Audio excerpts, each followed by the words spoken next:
ወጣቶችም አስተውሉ፣ ሴቶቹም አብዳችኋል መቼም። እውነቴን ነው።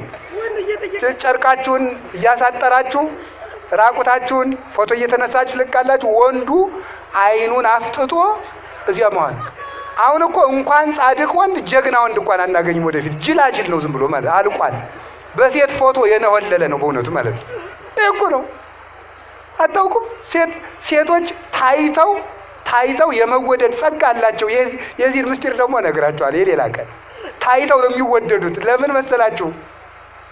አዳም ሔዋንን ስለጠላት እንጨት አብልተሽ አጠፋሽ ስላለ እዚያ በኋላ ሴትና ወንድ ጠበኛው ነው ሊቀሩ ሆነ። እዚያ በኋላ እግዚአብሔር ለሴት ልጅ ምን አደረጋት? ታይታ እንድትወደድ አደረጋት። ስለዚህ ሴትን እያየ ሰው ወንድ ይወዳል ማለት እና አይን ላይ መጠንቀቅ ነው። ሰምታችሁኛል? አይንህን ካልተጠነቀቅ አጥምዶ አናውዞ ይጥልሃል።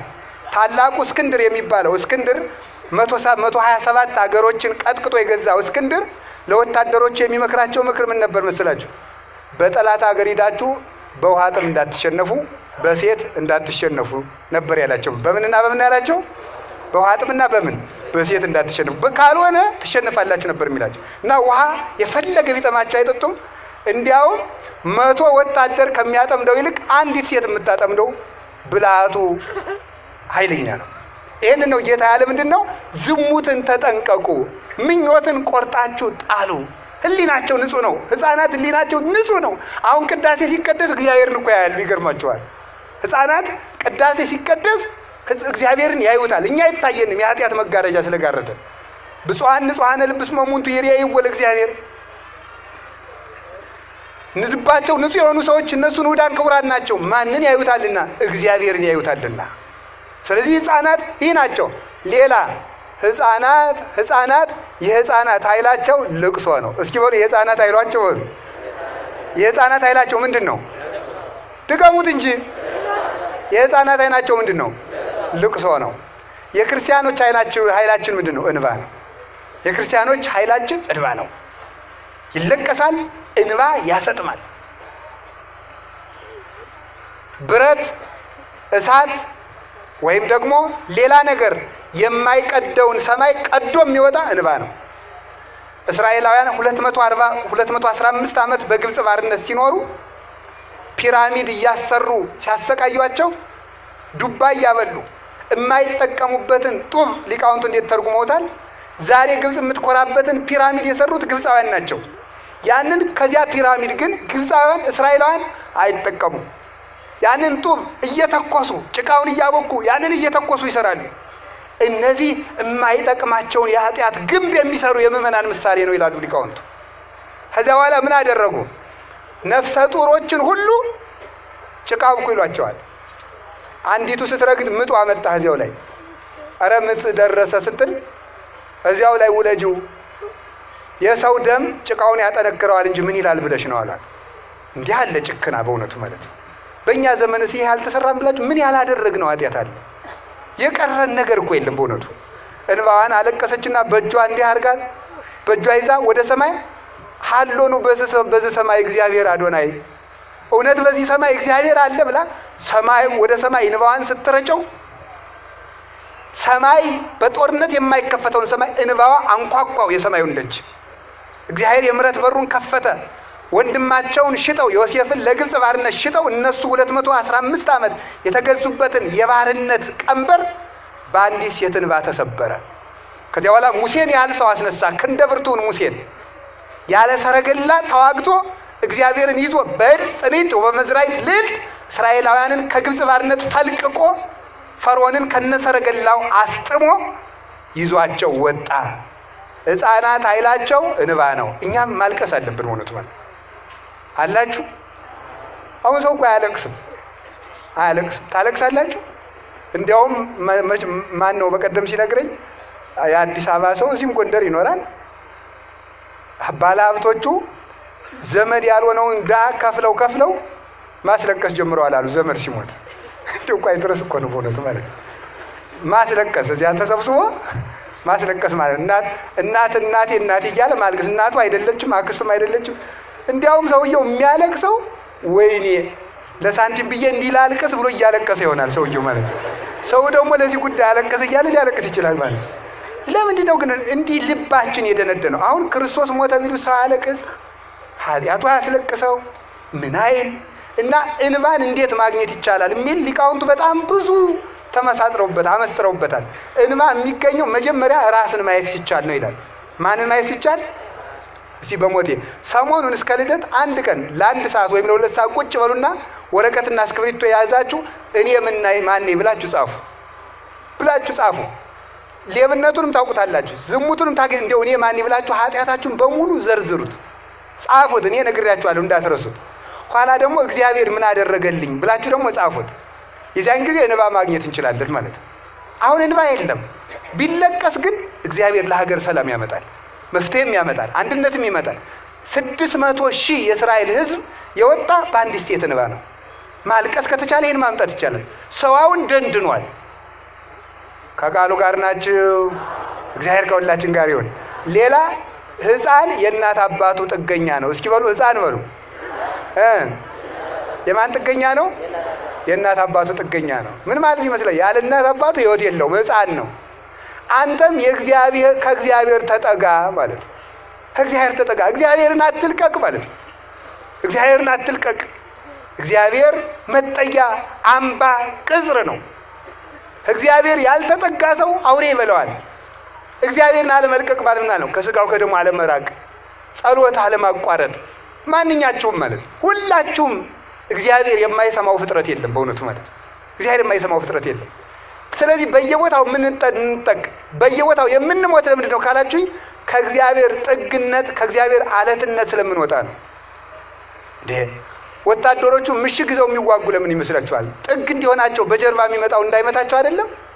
እኛ የማናውቀው ዲያብሎስ እንዳይወጋን ከእግዚአብሔር መጠጋት አለብን።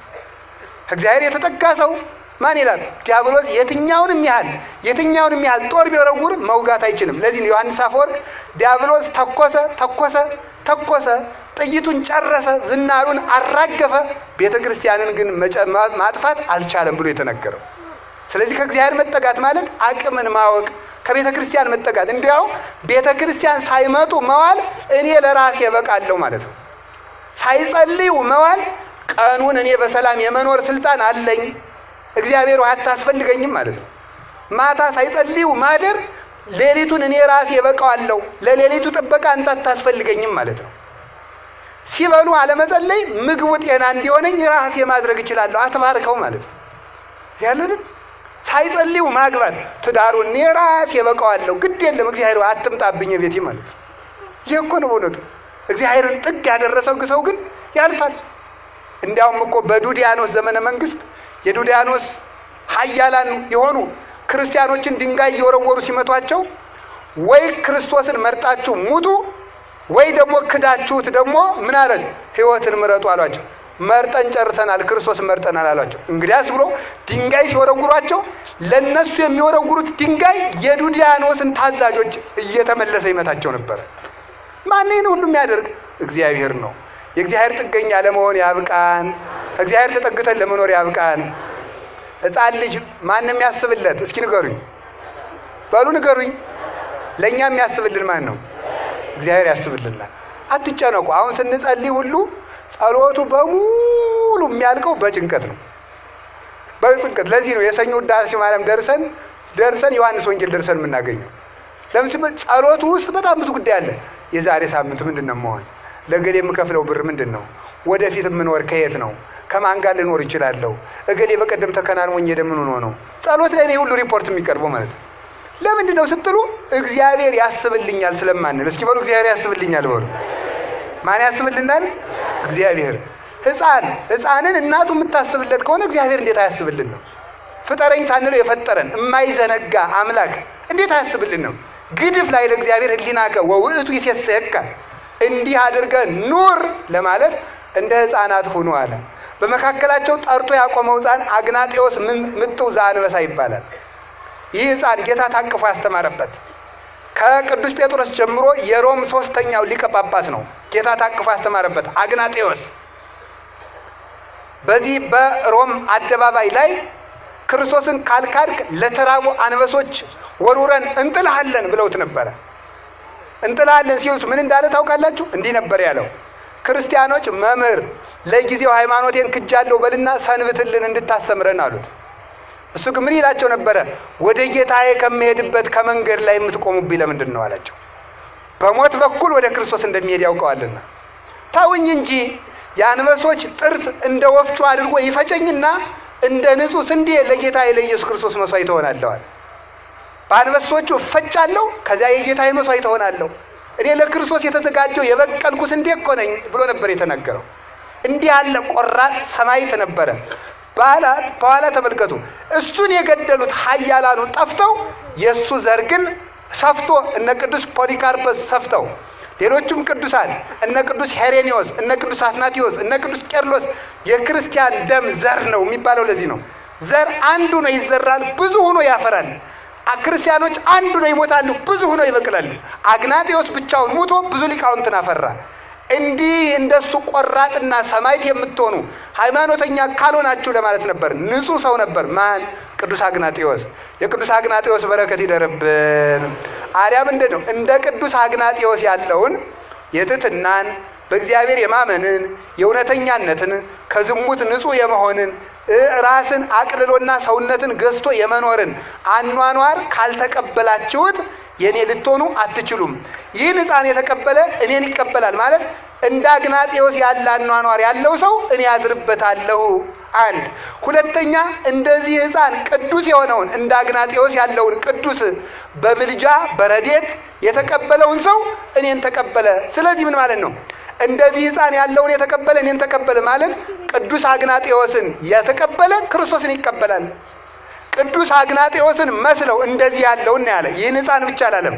ቅዱስ አግናጤዎስን መስለው የተወለዱ ቅዱሳንን ሁሉ የተቀበለ እኔን ይቀበላል። እንግዲያውስ በቅድስና የተወለዱ ሕፃናትን ቅድስና ማክበር፣ ምልጃቸውን ማመን፣ በስማቸው መማፀን ክርስቶስን መቀበል ነው። ከነዚህም አንዱ አቡነ ተክለ ሃይማኖት ይባላሉ ለማለት ነው የሁሉ ዙሪያ